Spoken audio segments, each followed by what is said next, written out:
இருக்க பேர் சொல்கிறேன், கோயிலடி, அதோ கேள்விப்பட்டிருக்கோம். வாஸ்தவம் பெருமாள் பேர் என்னமோ இருக்கும் போல் இருக்கு. இப்போ அப்பக்குடத்தான், அதான் ஒரு பேர். எப்போ பார்த்தாலும் கையில் அப்பக்குடத்தோடையே இருக்கார் அவர். தினப்படி சாயங்காலம் 5 மணிக்கு 5-6 அப்பம் 10 அப்பம் வரைக்கும் நெய் சொட்ட சொட்ட ரொம்ப நன்னா பெருமாள் அபிஷேகிறார். என்ன ஆச்சு இவருக்கு? என்ன இப்போ தனி அப்பம்? ஆழ்வார் பாசுரத்தில் இருக்கே, அப்பங்கலந்த சிற்றுண்டி அக்காரம் பாலில் கலந்து சொப்பட நான் சுட்டு வைத்தேன். அப்பத்தில் விருப்பத்தோடு இருந்த பெருமாள். யார் அப்பம் பண்ணி போட்டா சரித்திரம் என்னான்னு பார்ப்போம்.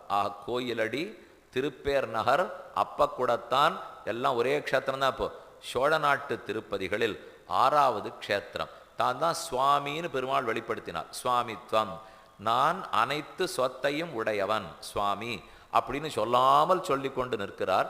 சௌஹார்தத்தோட எல்லாரும் நன்னா இருக்கணுங்கிறதோட சயனிச்சுட்டு இருக்கார் ரங்கநாதன். இப்போ பாருங்க, வரிசை எத்தனை